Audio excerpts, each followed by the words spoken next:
Maybe I didn't ask the right question, the empowering question to her. How can you ask a better question? If I show my vulnerability, would I be freer? Or would I be feeling caged? Welcome in. This is a raw episode. As you can see, if you're watching on YouTube, I am hanging out in some place that has a long train track, mud on the floor, an old outlet right here, and I got my notes and this book I'm reading, and I'm here for you. My name is Tony Suriano. I'm the host of this podcast. Welcome in. Today, I want to talk about two super duper tools that we must implement and use on a daily basis, especially in times of toil. Now, before I even talk about the stories and the two tools, take a look around if you're on YouTube. If you're not, look around wherever you are and see what you see. So today is all about presence. And for me, this place is gorgeous because even though in the distance, I have these traffic line, these freeways, to me, it kind of feels like ocean sounds. I just happen to be in this parking lot and I'm away from all the other cars in the building. And I saw this little place and I thought, let me just read here and let me experience this. There's mud tracks on the floor that lead kind of to nowhere. And I'm looking at that through the lens of a magician, a filmmaker, just being in the moment. That's who I am. And I'm happy, I'm blissful. There's these geese flying around. You might hear them. And they're making this gawk sound, if that's the way to describe it. Is that an onomatopoeia? Someone comment, let me know. Haven't said that word since high school. So these geese could distract you and make you pissed off because they're loud, or they could be magic to your ears, which they are to me. They're one of my favorite animals to watch and listen to. The train that's been passing by a couple times while I was reading, it was screeching, but I tapped into the presence and I thought, what a wonderful thing. We have a train that can move. I can hear the sounds it makes. It goes through the air into my ears. This is magic. This is crazy. If you ever stop and think about it, if you're here listening this far, you probably do. You're probably more present than most people, and people maybe make fun of you for enjoying life more than most people. But if you're like me and you're human and you're not AI, I'm not AI at the moment, this is real, this is me, then you have tough times, you have difficult times. And that's where some of these tools come in because it's important to use them during the problem hours. But right before those two tools, this is a relative story. Here we go. The other night, I was speaking with my lovely wife, and you're gonna be hearing stories with me and her because she's in my life a lot. And she just got off of a run. I didn't run, I didn't even exercise that day, so I was applauding her. I finished some work in my office at home, and I realized, oh, okay, I haven't really had a conversation with my wife today yet, like a deep one. So let me just ask her, hey, how was the run? I didn't ask you. She said it was great. I listened to a podcast, she said. Oh, cool. So let me ask, what did you learn? What was some takeaways? And she paused and she didn't answer right away. She was almost trying to avoid the question, to be truthful. And if you're listening, honey, this is going to help everyone listening. So I'm not, bagging on you. I'm not saying negative things about you. This is just an example. So she kind of closed me off because she didn't feel like she had something amazing to share with me. And she thought, as she knows me, I'm really curious. I'm like a kid. I want to learn new things. I want to see what's going on. So I prodded a little bit, and after a while, we started going deep in this conversation, why she felt a little closed off, why she felt the need to express profundity to me because I'm someone that just wants to absorb new things, new knowledge, and she knows this. And I quickly came up with this analogy. I was quite proud because sometimes it's hard for me to come up with a metaphor or analogy on a spot. But I said, honey, listen, I'm asking you things not so you prove to me that you learned and that you have this amazing takeaway. You could just say, hey, I don't remember exactly what I learned, but I got this great feeling from this podcast and it's carrying into my evening and it might help me tomorrow or later. I don't know yet. And that would have been fine. But instead of saying that, she, again, kind of put a little bit of a wall up. And I asked her, hey, if you just got back from Disney World with your friends, and I haven't seen you for a couple weeks or something, my first question would be like, hey, how was Disney World? Like, what'd you do? What was your favorite ride? What'd you guys do after that? And then before? And I know that she would just express and share all the good stuff that happened, right? Wouldn't you if someone asked you, what'd you do on your fun trip? You just want to share. But now the analogy is that versus me asking her to open up and just be honest with what she learned. And I don't know about you, but when I ask people, oh, hey, what'd you learn today? Or if I talk to people on the phone that I haven't talked to for a month or two, I say, oh, are you reading any new books? That's just my question. Now, people don't like those questions sometimes because they feel pressured.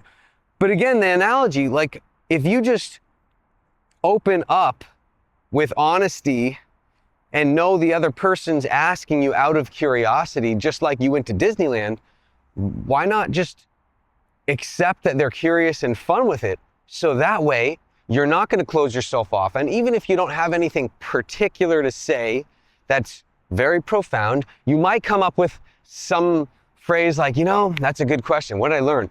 I just know the podcast was motivating. Like he was talking about just living better and being better.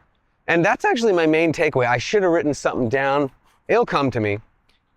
Just that alone would help so much with me, the questioner. I wasn't interrogating her, I promise. But it would allow me to go, oh, okay, cool. And maybe I would open up something else. I'm like, so when you say be better, like, how did that drop with you? Was there anything you're working on? And then maybe there's a back and forth conversation. And the real reason I shared this short story and the analogy is for you and for me. Are there any areas in your life where you feel like you put up a block because you think someone's trying to make you prove to them? Maybe that's the case, but often it isn't. Often we're curious beings. We want to just have a great conversation. And that was a simple analogy because sometimes we think others are prodding and prying when they're actually curious as a kid, as if we went to Disneyland. I hope that makes sense. And there are a couple tools. I may have even said one already. So I want to go into the tools, how you can snap out of it. Because if we don't catch ourselves, then conversations die and dwindle. And that's why majority of relationships don't work out, because no one has the conversation. By the way, my wife and I had the conversation. It continued into a 15-minute discussion about this.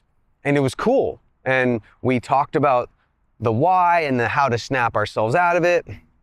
And I just assured her, like, hey, listen, I know I'm intense sometimes, but my intention is curiosity, and not even maybe I want to know what I can learn, but also I like to see what you learn, because for me, it is fulfilling to see others learn and aha moments in others. That's why if you have any aha moments, comment in the video below, or if you're on the audio platforms, you can leave a comment in Spotify now. You can also rate the show in the Apple podcast. But the first tool is ask better questions. Ask better questions. Because if you aren't asking better questions, maybe you get some people blocking you. Maybe I didn't ask the right question, the empowering question to her. Maybe I did, but if I did, then on her side, she should probably ask herself better questions like, okay, what are the intentions of my husband right now? Okay, he's an intense, curious kid. All right, he's meaning good. Let me open up. Let me just talk. Let me be honest. Ask better questions. So what could you ask in a situation when you feel like you're closing up? Could be at work, could be in relationships, could be in that next creative thing you're working on. Maybe you're working on a new piece of art, but you just don't feel like you're opening it up because you feel like if you're that vulnerable, people are going to judge you. How can you ask a better question? If I show my vulnerability, would I be freer? Or would I be feeling caged? The answer is freer, right? So ask better questions. That's number one. Tool number two is rate yourself daily, but especially when you have an issue at hand, rate yourself. And here's an example. Back to that little art piece I just mentioned. On a scale of 1 to 10, how vulnerable are you being with your creation? On a scale of 1 to 10, how vulnerable are you being with your creation? And if it's a 6, no one wants to be a 6, raise that up, bring it to a 10, because that's when you'll get the freedom. And if you're not feeling happy right now, if you're listening and you're like, this guy, Tony, he's just like blahing in my ear with this motivation stuff and these good questions to ask, you, my friend, need to rate yourself on a scale of 1 to 10. How much openness to learning new perspectives and new ideas am I?